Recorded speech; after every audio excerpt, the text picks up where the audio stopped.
Today stripping one of these printers. This is a laser printer. Looks like that. Not seen a model number of the top here. Not sure what brand it is. It's falling apart. As you can see, the plastic is cracking. This thing is probably fairly old. I wouldn't doubt this thing is probably more than 15 years. Vent here, so chances there's a fan in here. Trays for paper. So we'll see how it all goes. Let me just see if I can break it all apart. See if we got some good motors in here. Oh, nice, typical rack system, rack and pinion system, where you pull one side and they both pull together, so you get an even movement, centered. So yeah, let me start ripping some of this apart. As I said, most of it should come out fairly easily, and see what we got. Obviously we'll get some nice tactile switches here. The entire thing is covered with dust, but very shortly I expect all of this plastic will be gone. As I expected, this came out easily as a tray. This is the front piece came off. Again, this thing is falling apart. I mean, the plastic is that old, it's cracking on itself. Toner cartridge, so I grabbed that. It's always good to keep some toner cartridge. You have to mix in epoxy, mix some colors. And this gives us a little bit, there's a jack here. Don't know what that does, but this gives us a little bit more information. Before we wasn't getting that much. 100 to 127 volts AC, so basically American current, 5060, 4.8 amps. What else do we got? FCC compliance, HP. Not that much actually. Just give us some other number for printer. But again, that at least gives us a power supply. So let's see what we got here. 12 volts, 24 volts. What's it going to be? Well, we've gotten some really long bolts. It's interesting. Long time I haven't seen something like that. What appears to be the power supply on the side, ventilation, solid metal casing. So I suspect this is the power supply. We'll work on that. Not much else gotten in here. This is shaking, but I haven't figured out exactly which screw I'm missing. Some kind of bellows spring-based system here. Interesting little device. Come across on this side, I've managed to get the fan out from here, so not too bad with a little grill on it. 3-pin fan, so it probably requires a signal to run. It probably is, requires a pulse to go forward, so we'll see how that goes. One or two screws here and there that I haven't taken out so far. What I'll do is get to those and see if I can get a little bit more disassembly going. It's giving a little bit more difficulty now. I suspect there's a few black screws in here in these little crevices that I have not found. We've gotten this front piece off from here, so that's it there.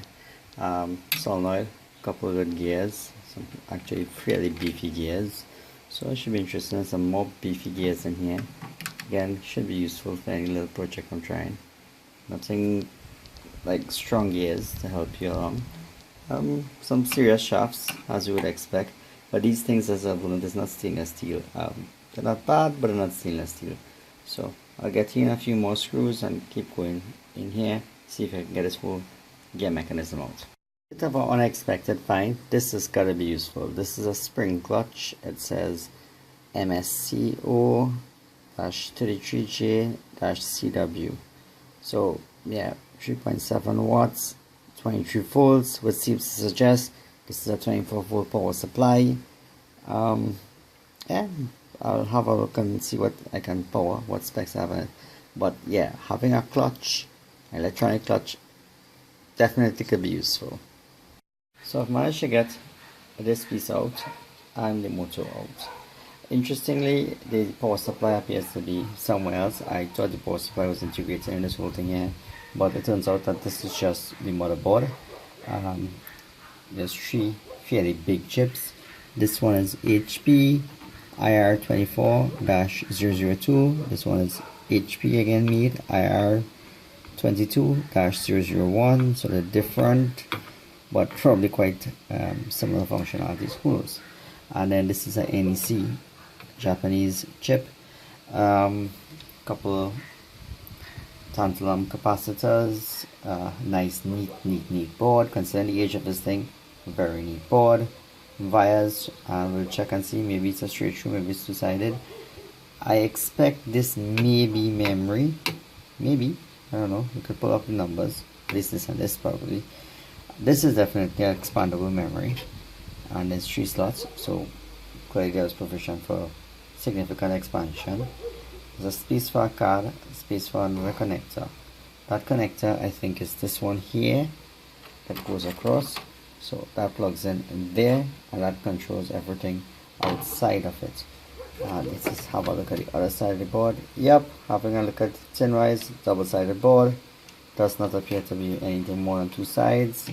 Again, excellent condition, not gold plated. You could see it's just copper here, but excellent condition for the age of this machine. Look at our crystals. I was just wondering how those chips are running without any crystals. That's our crystals here. So yeah, not bad at all. Very good design. Again, HP, as you would expect, world-class engineers there, so definitely will be good. This is the expansion board, plug right into that main board, RJ45 jack, and yeah, Ethernet port. So again, they did that on a port, and that sort of makes sense. Expansion capability, someone wrote something on this, so it's been opened before, or maybe it was plugged in after. Don't know. Pulse H1019, not sure what this is. Again, proprietary HP chip, BGA. Have no idea what it does. I guess they pretty much know how they did this back in the day. And now to the motor. It's been a while since I've seen one of these helix type gears. A pretty interesting controller here. Couple, it appears to be diodes. Yeah, they are actually D45, D6. So a couple diodes, some passives there. Not sure what that little chip is doing. Ow, damn it. And this motor, interesting design. The body is chained down, and the whole outside, the front, the spins. So this and the gear spins together. Clearly the driver for it. Big heat sink, interesting heat sink. I haven't seen one like this for the longest while. Normally we have fins, but I guess this is cheaper, just punch and press as opposed to extrusion. There seems to be a chip there, crystal. So this has a microchip in here controlling it. I'm not sure if that crystal is feeding this, and this is driven, how this is driven. If we look inside of it, what we can see is a coil, a coil, a coil, a coil. So there's probably 8 or 10 opposing coils in here, and you can check it all up.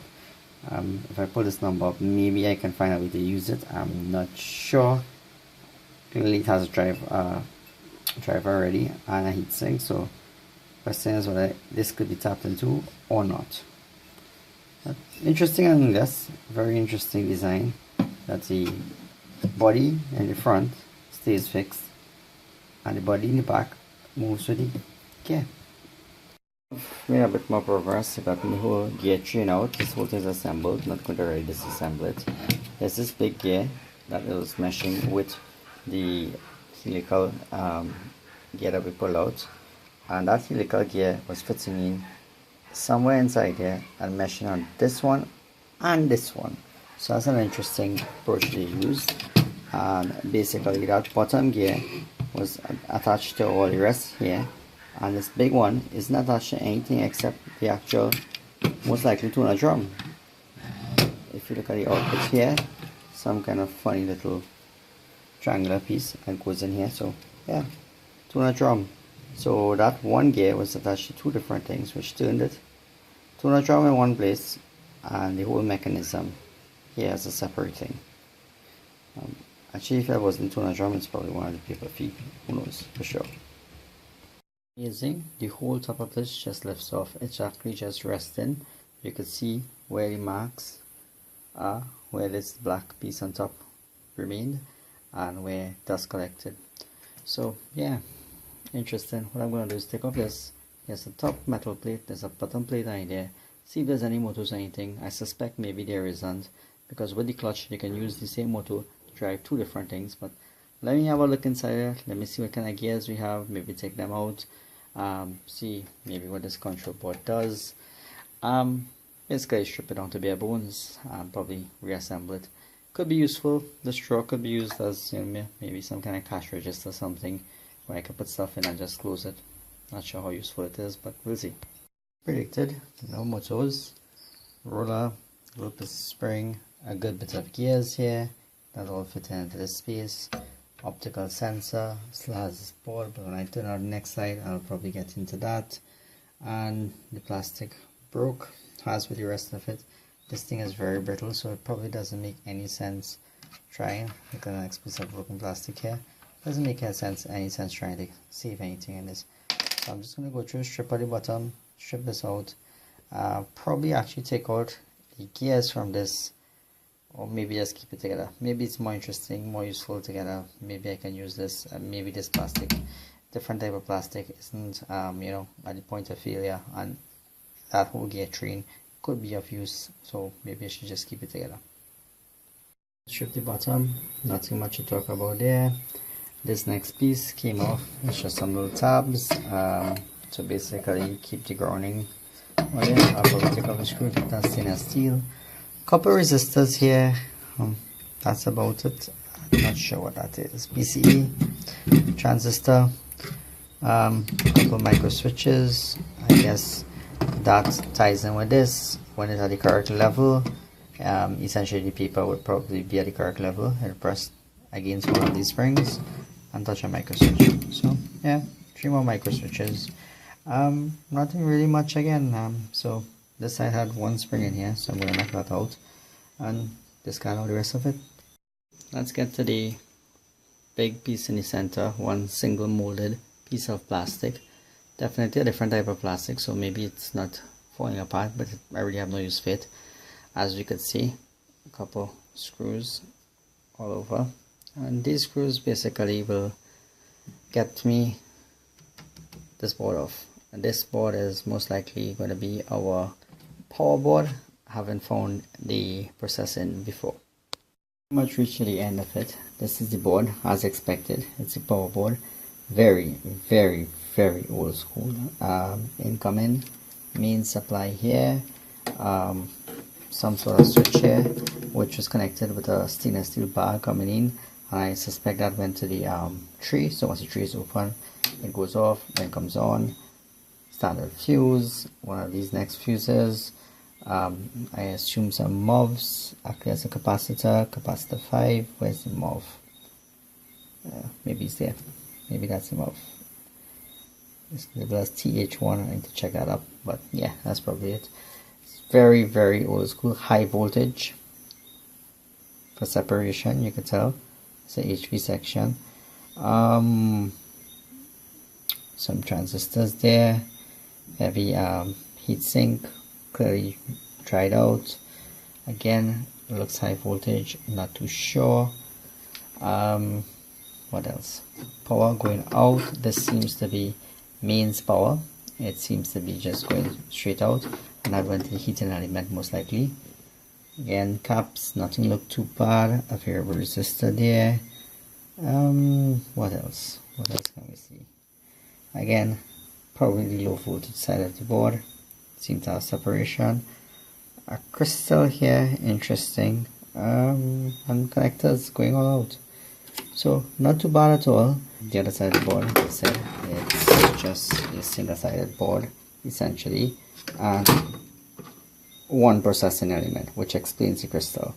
But pretty much a few little surface mount items, and this side of the board really looks very different from the other side. I mean, this side looks a bit more modern, that side looks very ancient. We could see a line, primary and secondary side, so you could clearly show which side is high voltage, low voltage. Not bad at all. Simple piece of aluminum used as a heatsink. Nothing to talk about, nothing of significance. And the only next thing to look at is this heater. Again, with a laser printer, you would expect that it heats, and this is the high temperature place. Chances are that is where our 120 came out to, and it has a number on it, so maybe useful to see. What I'll do is I'll just try to open this now and have a look at this, but this is pretty much the end of it. Couple little gears here I can take off, some optical momentary switches, but nothing really. The rest of this thing is practically bare plastic. A couple little rollers and things I will probably get off of it, but the rest of it to be dumped. Nothing of use. Some gears here, again, those could be useful, but let me have a look into the heating element and see what we could pull off, what we could see in there. Up, it actually turned out to be very different from I expected. This is the big cover that was on. It's pretty heavy gauge material, some nice springs. This is the piece it came out from, and that's the piece inside where the heater was. That's the heating element was there. Turned out that the heater was actually a split system. There's this roller here, looks like a silicone rubber roller, nothing much to it, just a roller. It turned out though that the heating element was a split piece like this, as you can see, steel, and then some sort of, I do not know what material. Actually it looks like normal steel, just it's heated and that's why it's got that color. The actual heating element, this is normal steel pressed into a shape like this, and this is the other half of it, which is some sort of cast material, and that was inside this brown sleeve. Interesting. Anyway, so this and this fit together, and the sleeve was over. This is the ends, one end here, sounds rather metallic, and the other end here. Right, so those two ends, this fit together, this comes apart, and then there's two crimps that go in. This is where the heating element has been pulled off, and then a contact switch with it, so just to make sure it actually has whatever that piece of metal is there. But notwithstanding, if you look at the side carefully, we can see where these contacts here from the arm thing go down and touch, and it turns out this thin thing here is actually the heating element. I sort of expected a coil type system, and you know, a wound coil inside of a tube, and give you a uniform heat and the tube would roll. Turns out it's just a line and a seam, so basically that roller rolls against this, and that pretty much presses the paper on this, a flat surface with a heated element. Interesting, did not expect that. What I should really do just to close this off is check the resistance on this element and assume it's a 120 given the colors, so we get an idea what power would have been consumed.